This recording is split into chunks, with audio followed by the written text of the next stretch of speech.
அத்தியாயம் 6. புலிச்சாமியார். நான் புலிச்சாமியாரின் விலாசத்தை கண்டுபிடித்துள்ளேன். நாளைக்கு அவரிடம் செல்லலாம். வரவேற்கத்தக்க இந்த யோசனை என் உயர்நிலைப் பள்ளி நண்பர்களில் ஒருவனாகிய சண்டியிடமிருந்து வந்தது.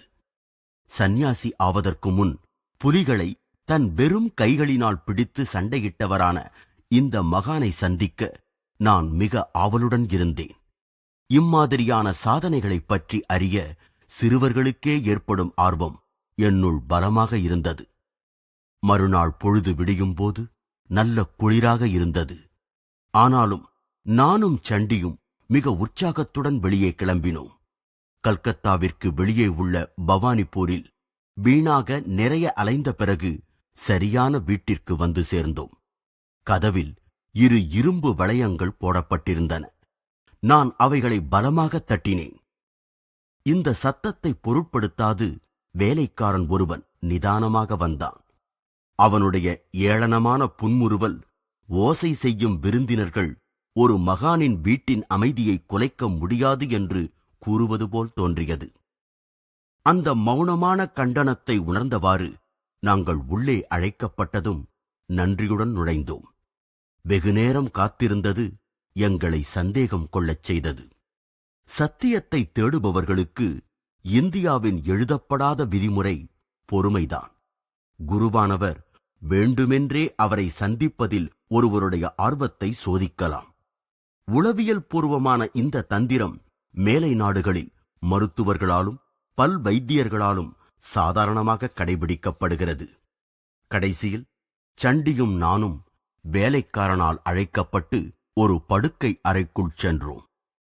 அந்த புகழ்பெற்ற சோகம் சுவாமிகள் அவருடைய படுக்கையின் மேல் அமர்ந்திருந்தார். அவருடைய மிகப்பெரிய சரீரத்தைக் கண்டு வியப்புக்குள்ளானோம். விரிந்த கண்களுடன் நாங்கள் பேச்சற்று நின்றோம். நாங்கள் இதற்கு முன் இது போன்ற மார்பையோ கால்பந்து அளவு பெரிதான புஜங்களையோ கண்டதில்லை.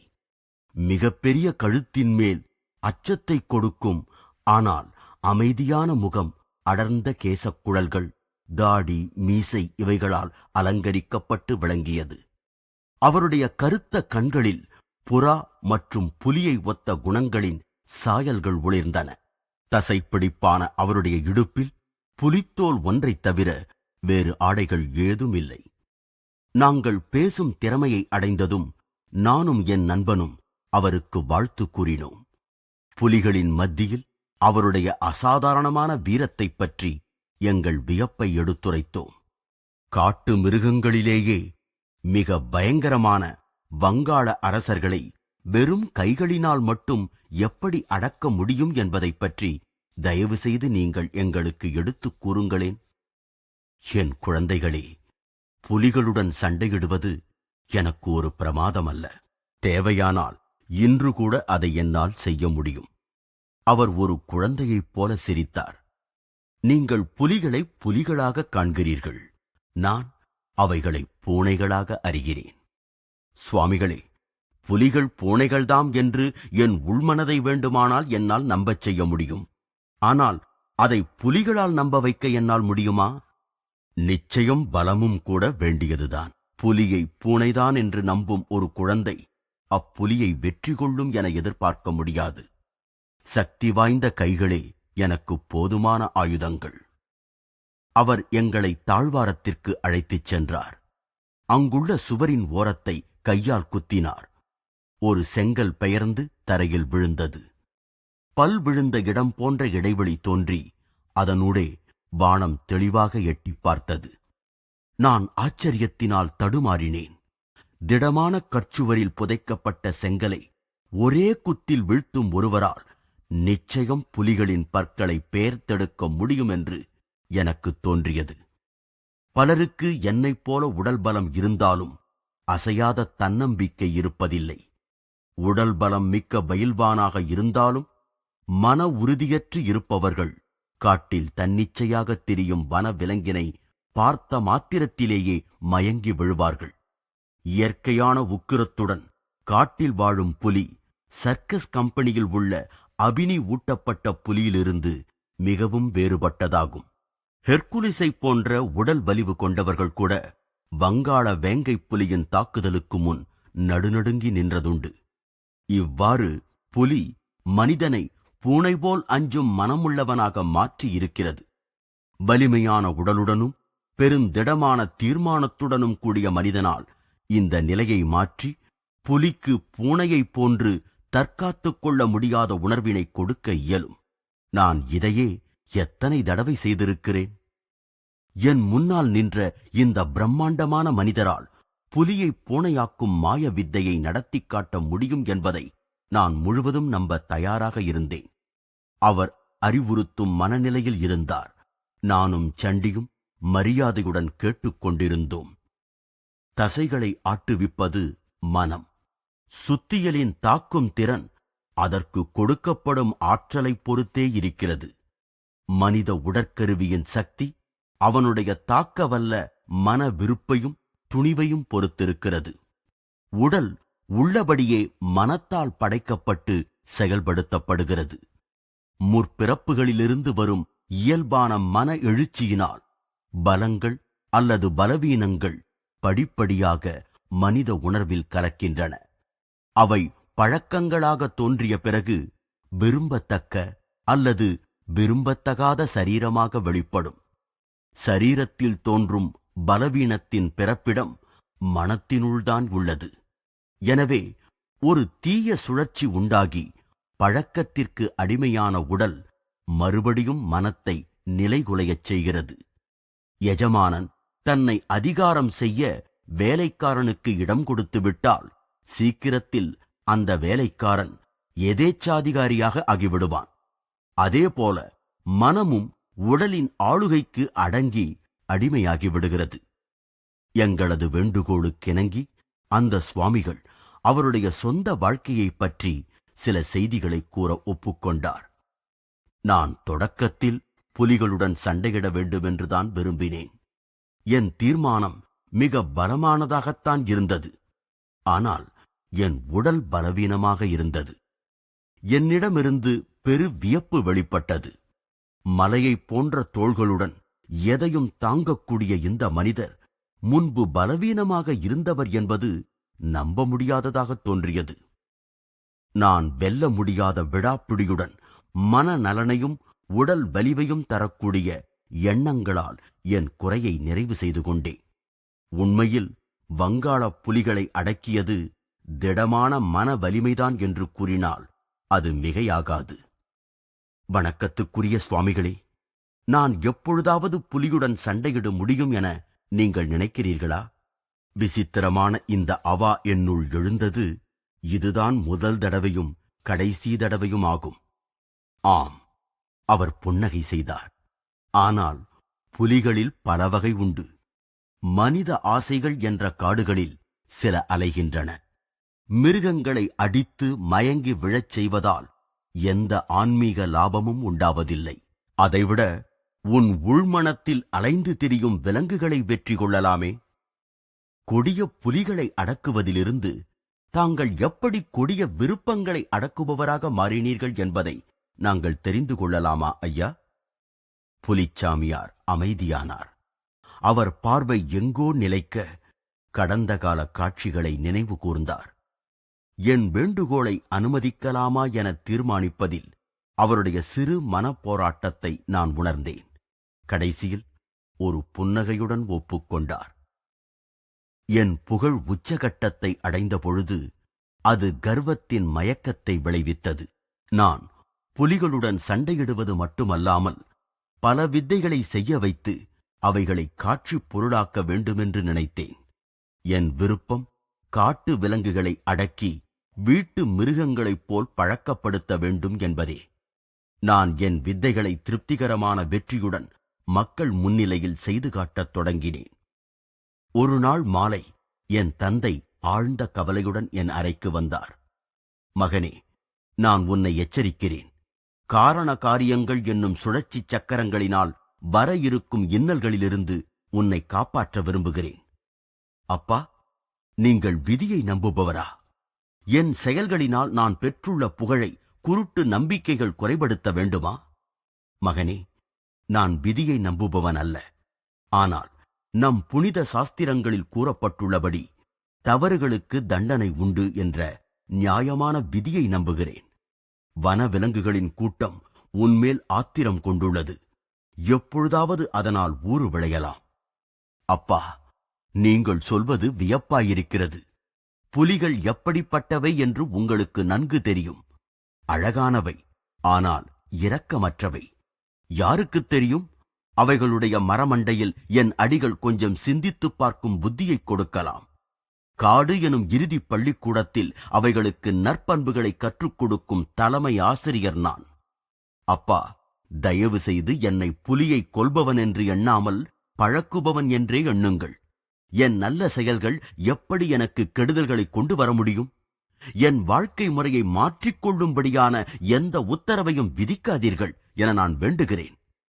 சண்டியும் நானும் அவருடைய கடந்த கால சிக்கலான நிலையை உணர்ந்தபடி மிக கவனமாக கேட்டுக்கொண்டிருந்தோம். பாரதத்தில் ஒரு குழந்தை தன் பெற்றோர்களின் விருப்பத்தை எளிதில் புறக்கணிக்க முடியாது. புலிச்சாமியார் தொடர்ந்தார். விருப்பு வெறுப்பற்ற மௌனத்துடன் என் தந்தை என் விளக்கத்தை கேட்டார். பிறகு அவர் ஆழ்ந்த உணர்ச்சியுடன் ஒரு செய்தியை வெளியிடத் தொடங்கினார். மகனே, ஒரு முனிவர் தீங்கு நிகழப் போகிறது என கூறிய முன்னறிவிப்பை நான் கூற வேண்டி கட்டாயப்படுத்துகிறாய். நான் நேற்று தினமும் போல் தியானத்திற்காக முற்றத்தில் அமர்ந்த பொழுது அந்த முனிவர் என்னை அணுகினார். அன்புள்ள நண்பனே, சண்டையில் ஆர்வமுள்ள உன் மகனுக்கு நான் ஒரு செய்தி கொண்டு வந்திருக்கிறேன். அவனுடைய காட்டுமிராண்டித்தனமான செயல்களை அவன் நிறுத்த வேண்டும். இல்லாவிடில் புலியுடன் அவன் போடும் அடுத்த சண்டை அவனை தீவிரமாக காயப்படுத்துவதுடன் 6 மாதங்கள் படுக்கையில் உயிருக்குப் போராட வைக்கும். பிறகு அவன் தன் பழைய வழக்கத்தை மாற்றிக்கொண்டு சந்நியாசியாக ஆவான். இந்த கதையை நான் நம்பவில்லை. யாரோ ஒரு விவேகமற்ற மதவாதியின் கூற்றுக்கு என் தந்தை எளிதில் பலியாகிவிட்டார் என்றே எனக்கு தோன்றியது. புலிச்சாமியார் ஓர் அமைதியற்ற பாவனையுடன் இதை ஒப்புக்கொண்டது அவர் ஏதோ முட்டாள்தனமாக இருந்து விட்டதை குறிப்பிட்டது. வெகுநேரம் ஆழ்ந்த அமைதியில் மூழ்கிய அவர் நாங்கள் அங்கு இருப்பதையே மறந்துவிட்டதாக தோன்றியது. அவர் திரும்பவும் விட்ட கதையின் இழைகளை எடுத்து தொடர்ந்த பொழுது திடீரென்று அவர் குரல் மிக அடங்கி ஒலித்தது. தந்தையின் எச்சரிக்கைகளுக்குப் பிறகு சீக்கிரத்திலேயே கூச்பிகாரின் தலைநகருக்குச் சென்றேன். கண்ணுக்கினிய அழகு நிறைந்த அப்பகுதி எனக்கு புதிது. அங்கு ஒரு மாறுதலான அமைதியை எதிர்பார்த்தேன். வழக்கம்போல் நான் தெருக்களில் சென்ற பொழுதெல்லாம் ஆவலுடன் கூடிய ஒரு கூட்டம் என்னைத் தொடர்ந்தது. மெல்லிய குரலில் அவர்கள் என்னை பற்றி பேசுவது காதில் விழுந்தது. கொடிய புலிகளுடன் சண்டையிடுபவர் இவர்தாம். அவருக்கு இருப்பது கால்களா அல்லது அடிமரங்களா? அவர் முகத்தைப் பார், அவரே புலிகளின் அரசர் அவதாரமாக இருக்க வேண்டும். கிராமத்து சிறு பையன்கள் செய்தித்தாளின் கடைசி பதிப்பாக எப்படி செயல்படுகிறார்கள் என்பது உங்களுக்கு தெரியும். இதற்கும் பின்னர் பெண்களின் வாய்வழி செய்தி வீடு வீடாக எவ்வளவு சீக்கிரத்தில் பரவுகிறது. சில மணி நேரங்களுக்குள்ளேயே நான் வந்திருப்பது குறித்து அந்த நகரம் முழுவதிலும் ஒரு பரபரப்பு காணப்பட்டது.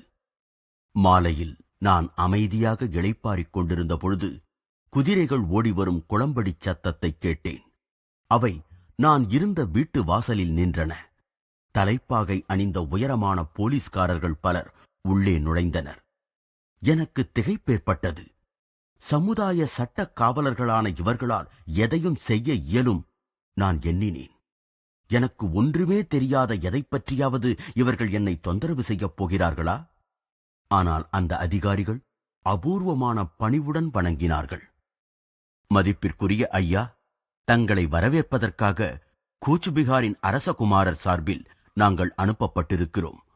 நாளை காலை தங்களை அவருடைய அரண்மனையில் வரவேற்பதற்கு அவர் மகிழ்ச்சி அடைகிறார். நான் அந்த அழைப்பை பற்றி கொஞ்சம் சிந்தித்தேன். இனம் புரியாத காரணத்தினால் என் அமைதியான பயணத்தில் ஏற்பட்ட இந்த குறுக்கீடு எனக்கு பிடிக்கவில்லை. ஆனால் அந்த போலீஸ்காரர்களின் அடக்கமான முறை என்னை ஈர்த்தது. நான் போவதற்கு ஒப்புக்கொண்டேன். மறுநாள் என் வீட்டு வாசலிலிருந்து என்னை பணிவுடன் அழைத்துச் செல்ல 4 குதிரைகள் பூட்டிய ஆடம்பரமான குதிரை வண்டி காத்திருந்ததைக் கண்டு நான் திகைப்படைந்தேன். ஒரு வேலைக்காரன் தகிக்கும் வெயிலிலிருந்து என்னை காப்பதற்கு அலங்காரமான குடை ஒன்றை பிடித்தான். நான் நகர்க்குள்ளும் புறநகர் காட்டு வழிகளிலும் ஆனந்தமான சவாரியை அனுபவித்தேன். அரசகுமாரர் தானே அரண்மனை வாயிலில் நின்று என்னை வரவேற்றார். அவர் பொன்னால் பூவேலை செய்யப்பட்டிருந்த தன்னுடைய அரச அரியணையை எனக்கு கொடுத்து, தான் சாதாரணமாக அலங்கரிக்கப்பட்ட ஒரு நாற்காலியில் புன்முறுவலுடன் அமர்ந்தார். இந்த வரவேற்பெல்லாம் நிச்சயமாக எனக்கு எதுவோ நிகழப்போவதற்கு அடிப்படை என்று நான் அதிகமாகிக் கொண்டே வரும் ஆச்சரியத்துடன் எண்ணினேன். பொதுவான சில பேச்சுக்களுக்குப் பிறகு அரசகுமாரரின் எண்ணம் வெளிப்பட்டது. என் நகரம் முழுவதிலும் நீங்கள் கொடிய புலிகளுடன் உங்கள் வெறுங்கைகளைத் தவிர வேறு எதுவுமே இல்லாமல் சண்டையிடுவீர்கள் என்ற வதந்தி பரவியுள்ளது. அது உண்மையா? ஆம், உண்மையே. என்னால் நம்ப முடியவில்லையே. நீங்கள் நகரவாசிகளின் வெள்ளை அரிசியில் வளர்ந்த ஒரு கல்கத்தா வங்காளி. தயவு செய்து மறைவு வேண்டாம். நீங்கள் அபினி ஊட்டப்பட்டு தங்கள் சுபாவத்தை இழந்த மிருகங்களுடன் தான் சண்டையிட்டிருக்கிறீர்கள், இல்லையா? அவரது உரத்த குரலில் கேலி நிறைந்திருந்தது. பேசும் விதம் அந்த மாகாணத்திற்குரிய உச்சரிப்பை கொண்டதாக இருந்தது. அவமானப்படுத்தும் அவருடைய கேள்விக்கு நான் எந்த பதிலும் கூறவில்லை. புதிதாக நாங்கள் பிடித்து வந்திருக்கும் என் புலியான ராஜா பேகத்துடன் உங்களால் சண்டையிட முடியுமா என்று நான் சவால் விடுகிறேன். நீங்கள் அப்புலியை வெற்றிகரமாக அடக்கி அதை சங்கிலியால் கட்டி அந்த கூண்டிலிருந்து சுய நினைவுடன் வெளிப்பட்டால் நீங்களே இந்த வங்காளப் புலியை வைத்துக் கொள்ளலாம். பல 1000 ரூபாய்களும் மற்றும் பல பரிசுகளும் கூட வழங்கப்படும். நீங்கள் அதனுடன் சண்டையிட மறுத்தால் இந்த மாகாணம் முழுவதும் நீங்கள் ஒரு மோசக்காரர் என பறைசாற்றி விடுவேன். அவருடைய அவமரியாதையான சொற்கள் என்னை குண்டுகளைப் போல துளைத்தன. நான் கோபத்துடன் ஒப்புக்கொண்டேன். ஆரவாரத்தில் தன் ஆசனத்திலிருந்து பாதி எழுந்த அரசகுமாரர் ஒரு குரூர புன்னகையுடன் திரும்ப அமர்ந்தார். திறந்தவெளி அரங்கங்களில் கிறிஸ்துவர்களை மிருகங்களுடன் சண்டையிடச் செய்து மகிழ்ந்த ரோமானிய சக்கரவர்த்திகளின் நினைவு எனக்கு வந்தது. அவர் கூறினார், இப்பந்தயம் இன்னும் 1 வாரத்தில் நடக்கும். நீங்கள் அதற்கு முன்னால் இந்த புலியைக் காண உங்களுக்கு நான் அனுமதி கொடுக்க முடியாததற்கு வருந்துகிறேன். அரசகுமாரர் அப்புலியை நான் கண்டால் வசியமாக்கி விடுவேனோ அல்லது அபினியை கொடுத்து விடுவேனோ என்று பயந்தாரோ என்னவோ எனக்கு தெரியாது. அலங்கரிக்கப்பட்ட குதிரை வண்டியும் அரச குடையும் இப்பொழுது மறைந்து விட்டதை வேடிக்கையாகக் கண்டு நான் அரண்மனையிலிருந்து வெளியேறினேன். அடுத்த வாரத்தில் நான் முறைப்படி என் மனத்தையும் உடலையும் நிகழப்போகும் கடினமான தேர்வுக்காக தயார் செய்து கொண்டேன். என் வேலைக்காரன் மூலமாக நான் அதிசயமான கதைகளை கேள்விப்பட்டேன். என் தகப்பனாரிடம் அந்த முனிவர் கூறிய பேரிடர் செய்யவல்ல முன்னறிவிப்பு எப்படியோ பரவி பெருகியது. பல எளிய கிராம மக்கள் ஒரு கொடிய ஆவி தெய்வங்களால் சபிக்கப்பட்டு புலியாக உருவெடுத்திருப்பதாகவும், இரவு வேளைகளில் பல்வேறு அசுர உருவங்களில் உலவி பகலில் மட்டும் வேங்கை புலியாக தோன்றுவதாகவும் நம்பினார்கள். இந்த அசுர புலி என்னை அடக்குவதற்காகவே அனுப்பப்பட்டதாகவும் பேச்சு அடிபட்டது. இன்னும் ஒரு கற்பனை நிறைந்த வதந்தி புலிகளின் சுவர்க்கத்தை நோக்கி மிருகங்கள் செய்த பிரார்த்தனைகளுக்கு ராஜாபேக உருவத்தில் பதில் கொடுக்கப்பட்டுள்ளது என்பதாம். புலிகளின் இனம் முழுவதையுமே அவமானப்படுத்திய 2 கால்களுள்ள துணிச்சலான என்னை தண்டிக்க ராஜா பேகம்தான் கருவியாக பயன்படப் போகிறதாம். உடலில் உரோமப் போர்வையும் நச்சு பற்களுமற்ற மனிதன், பலமானதும் நகங்களை ஆயுதமாக உடையதுமான புலியுடன் சவால் விட துணிவதாவது, அடக்கப்பட்ட எல்லா புலிகளுடைய கொடிய விஷம் ஒன்றாய் திரண்டு மறைந்திருந்த விதிகளை செயல்பட வைத்துள்ளது. அது கர்வமுள்ள புலி அடக்குபவனின் வீழ்ச்சிக்கு காரணமாகப் போகிறது என்று கிராம மக்களிடையே பேச்சு அடிபட்டது. மனிதனுக்கும் மிருகத்திற்கும் நடக்கப் போகும் போட்டியின் நிர்வாக பொறுப்பினை வெகு ஆர்வத்துடன் அரசகுமாரரே ஏற்றிருப்பதாக என் வேலையாள் கூறினான். ஆயிரக்கணக்கான மக்கள் அமர்ந்து காணக்கூடிய, புயலையே தாங்கக்கூடிய ஒரு கூடாரம் அமைக்கப்படுவதை அரசகுமாரர் மேற்பார்வையிட்டு வந்ததாக தெரிந்தது. அதன் மத்தியில் ஒரு பிரம்மாண்டமான இரும்பு கூண்டில் ராஜா பேகம் இருந்தது. அதனை சுற்றி பாதுகாப்பிற்காக ஓர் அறையும் இருந்தது. அடைபட்ட புலி இடைவிடாது இரத்தத்தை உறைய வைக்கும் கர்ஜனைகளை வெளியிட்டது. அதனுடைய கோபமான பசியை கிளறி விடுவதற்கென அதற்கு உணவு குறைவாகவே அளிக்கப்பட்டு வந்ததாம். ஒரு கால் அரசகுமாரர் நானே அதற்கு உணவு பரிசாக ஆகிவிடுவேன் என நினைத்தாரோ என்னவோ. ஈடு இணையற்ற இந்த போட்டியை பறையறிவித்ததன் பலனாக மக்கள் நகரங்களிலிருந்தும் அருகிலுள்ள கிராமங்களிலிருந்தும் திரளாக வந்து அனுமதிச் சீட்டுகளை வாங்கினார்கள். போட்டி நாளன்று நூற்றுக்கணக்கான மக்கள் இடமில்லாத காரணத்தினால் திருப்பி அனுப்பப்பட்டார்கள். பலர் போட்டிருந்த கூடார திறப்புகளை உடைத்து உள்ளே இடத்தை பிடித்துக் கொண்டார்கள் அல்லது கேலரிகளுக்கு கீழே கிடைத்த இடத்தில் குழுமினர். புலிச்சாமியாரின் கதை உச்சகட்டத்தை எட்ட என் ஆர்வமும் அதனுடன் அதிகரித்தது. சண்டியும் கதையில் ஒன்றி மௌனமாயிருந்தான். ராஜா பேகத்தின் துளைக்கும் கர்ஜனையினுடையும் பயந்திருந்த கூட்டத்தின் கூச்சலுக்கிடையேயும் நான் அமைதியுடன் தோன்றினேன். இடுப்பை சுற்றியிருந்த துணி ஒன்றைத் தவிர வேறு ஆடையினால் நான் பாதுகாக்கப்படவில்லை. நான் பாதுகாப்பு அறையின் தாழ்பாளை திறந்து அமைதியாக கதவை என் பின்னால் தாழிட்டேன். புலி இரத்த வாடையை உணர்ந்தது. இடிமுழக்க சத்தத்துடன் கம்பிகளின் மீது பாய்ந்து மூர்க்கமான கர்ஜனையுடன் வரவேற்றது. பார்வையாளர்கள் இரக்கமான திகிலுடன் பேச்சற்றிருந்தனர். ஆங்காரத்துடன் பாய்ந்த அந்த கொடிய மிருகத்தின் முன்னால் நான் ஒரு சாதுவான ஆட்டுக்குட்டியைப் போல் தோன்றியிருப்பேன். ஒரு வினாடியில் நான் கூண்டிற்குள் சென்றேன். நான் கதவை தடாலென சாத்திக் கொண்டிருக்கும் பொழுது ராஜா பேகம் என் மீது முழு வேகத்துடன் பாய்ந்தது. என் வலது கை மோசமாக கிழிக்கப்பட்டது. மனித ரத்தம் ஒரு புலிக்கு பெரிய விருந்து. கீழே பயங்கரமாக ஒழுகலாயிற்று. அந்த முனிவரின் முன்னறிவிப்பு பலித்துவிடும் போல் இருந்தது. நான் இதுவரை அடைந்திராத அந்த கடுமையான முதல் காயத்தின் அதிர்ச்சியிலிருந்து மீண்டு உடனே இழந்த பலத்தை மறுபடி ஒன்று திரட்டினேன். என் காயமடைந்த விரல்களை இடுப்பு துணியில் மறைத்தவாறு நான் என் இடக்கையினால் எலும்பை முறிக்கும் அடியை வீசினேன். அம்மிருகம் பின்வாங்கியது. கூண்டின் பின்பக்கம் சுற்றிச் சென்று வேகமாக வெறியுடன் முன்னே பாய்ந்தது. என்னுடைய புகழ்பெற்ற முட்டித் தண்டனை அதன் தலையில் சரமாரியாக விழுந்தது. ஆனால் ராஜா பேகத்திற்கு கிடைத்த இரத்தத்தின் ருசி வெகு நாட்களுக்குப் பிறகு மதுவை சுவைக்கும் குடிகாரனுடையதைப் போன்றிருந்தது. காது செவிடுபடும் கர்ஜனைகளுடன் ராஜா பேகத்தின் தாக்குதல்கள் ஆங்காரத்துடன் தொடர்ந்தன. நகங்களுக்கும் விஷப்பற்களுக்கும் முன்னால் என் ஒற்றைக்கை தாக்குதல் போதுமான பாதுகாப்பாக இல்லை. நான் பதிலடி கொடுத்தவாறிருந்தேன். இரத்தக் கரைபடிந்து ஒருவருக்கொருவர் மரண வெறியுடன் சண்டையிட்டோம். கூண்டில் ஒரே கலேவரம். எல்லா பக்கங்களிலும் இரத்தம் தெரித்தவாறு இருந்தது. மிருகத்தின் தொண்டையில் இருந்து வலியினாலும் கொலை வெறியினாலும் கர்ஜனைகள் வெளிப்பட்டவாறிருந்தன. சுட்டுவிடுங்கள், புலியை கொன்றுவிடுங்கள்! பார்வையாளர்களிடமிருந்து கூச்சல்கள் வெளிப்பட்டன. மனிதனும் மிருகமும் சண்டையிடும் வேகத்தில் காவலாளியின் துப்பாக்கி குண்டு ஒன்று குறி தவறியது. என் மன உறுதியின் வேகம் முழுவதையும் ஒன்று திரட்டி மூர்க்கமாக இறைந்து கூவியவாறு மண்டையை உடைக்கும் முடிவான குத்து ஒன்று விட்டேன். புலி கீழே விழுந்து அசைவற்று கிடந்தது. ஒரு பூனையைப் போல என்றேன் நான் இடைமறித்து. அந்த சுவாமி அதை ரசித்து பலமாக சிரித்தார். பிறகு ஆர்வமூட்டும் கதையைத் தொடர்ந்தார். ராஜா பேகம் கடைசியில் அடக்கப்பட்டது. அதன் அரச கர்வம் மேலும் ஒடுக்கப்பட்டது. என் காயம்பட்ட கையினால் அதன் வாயை துணிவுடன் பலவந்தமாக பிளந்தேன். சட்டென ஒரு நொடி நேரம் அதன் திறந்த வாயில் சாவின் பிடியில் என் தலையை நுழைத்தேன். நான் சங்கிலிக்காக சுற்றுமுற்றும் நோக்கினேன்.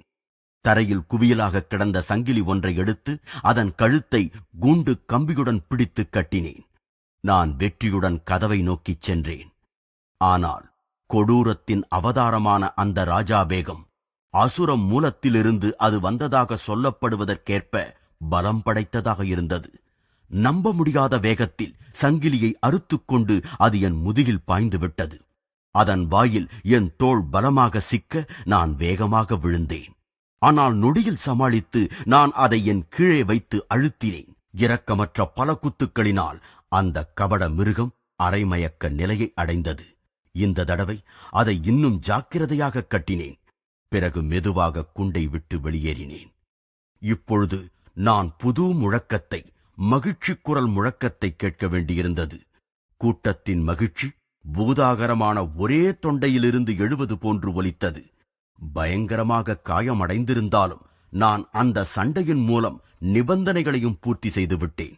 1, புலியை அதிர்ச்சியில் வீழ்த்துவது. 2, சங்கிலியால் அதை பிணைப்பது. 3, எனக்கு எந்த உதவியும் தேவையின்றி அதனை விட்டு வெளியேறுவது. அத்துடன் அதன் வாயில் சந்தர்ப்பவச பரிசான என் தலை இருந்ததைக் கூட அது கவனிக்காமல் இருக்கும்படி அந்த மூர்க்க மிருகத்தை கடுமையாக காயப்படுத்தி திகிலடையச் செய்திருந்தேன். என் காயங்களுக்கு மருந்திடப்பட்ட பிறகு எனக்கு மாலை மரியாதைகள் கிடைத்தன. ஏராளமான தங்க நாணயங்கள் என் காலடியில் கொட்டப்பட்டன. நகரமெங்கும் விடுமுறை கொண்டாடப்பட்டது. அளவில் மிக பெரியதும் மிக முரட்டுத்தனமும் கொண்ட, எப்போதும் பார்த்திராத ராஜா பேகத்தை நான் வென்றதைக் குறித்த முடிவற்ற விவாதங்கள் எல்லா பக்கங்களிலும் நடந்தன. வாக்குறுதியின்படி ராஜா பேகம் எனக்கு பரிசாக அளிக்கப்பட்டது. ஆனால் எனக்கு பெருமை உண்டாகவில்லை. என் இதயத்தினுள் ஓர் ஆன்மீக மாறுதல் ஏற்பட்டது. நான் கூண்டிலிருந்து முடிவாக வெளிப்பட்ட பொழுது என் உலக ஆசைகளின் கதவையும் நான் மூடிவிட்டதாகத் தோன்றியது. ஒரு வேதனையான காலம் தொடர்ந்தது. இரத்தத்தில் நஞ்சு ஏறியதால் நான் 6 மாதங்கள் மரணப்படுக்கையில் இருந்தேன். வெளியே கிளம்பும் அளவிற்கு குணமடைந்ததும் நான் கூச்பிகாரிலிருந்து என் சொந்த ஊருக்குச் சென்றேன். எனக்கு அறிவுபூர்வமான எச்சரிக்கை விடுத்த தெய்வீக மனிதர்தான் என் குருவென்று அறிந்தேன். பணிவுடன் நான் என் தந்தையிடம் இதை ஒப்புக்கொண்டேன். ஓ, எப்படியாவது அவரை கண்டுபிடிக்க முடிந்தால். என் ஏக்கம் மிக உண்மையாக இருந்தது. ஏனென்றால் ஏதும் முன்னறிவிப்பில்லாமல் அந்த முனிவர் ஒரு நாள் வந்து சேர்ந்தார். புலிகளை பழக்கியது போதும். அவர் அமைதியான தீர்மானத்துடன் மொழிந்தார். என்னுடன் வா. மனித மனமென்ற காட்டில் அலையும் அஞ்ஞான மிருகங்களை அடக்க உனக்கு நான் போதிக்கிறேன். நீ பார்வையாளர்களின் கூட்டத்திற்கு பழக்கப்பட்டவன். உன் சிலிர்ப்பூட்டும் யோக சாதனையினால் மகிழ்விக்கப் பெறும் தேவர்களின் கும்பலாக அது இருக்கட்டும். என் தெய்வீக குருவினால் ஆன்மீக பாதையில் தீட்சை செய்து வைக்கப்பட்டேன். அவர் வெகுகாலமாக உபயோகிக்கப்படாமல் துருப்பிடித்தும் தடைபட்டும் கிடந்த என் ஆன்மாவின் கதவுகளைத் திறந்தார். கைகோர்த்துக் கொண்டு நாங்கள் இமயமலைச் சாரலுக்கு என் பயிற்சிக்காக சென்றோம். சண்டியும் நானும் அந்த சுவாமியின் பாதங்களில் விழுந்து வணங்கினோம். அவருடைய புயல் போன்ற வாழ்க்கைக் கதையை கூறியதற்கு நன்றி செலுத்தினோம். நீண்ட நேரம் குளிரான தாழ்வாரத்தில் காத்திருந்ததற்காக போதுமான அளவு பயனடைந்ததாக என் நண்பனும் நானும் உணர்ந்தோம்.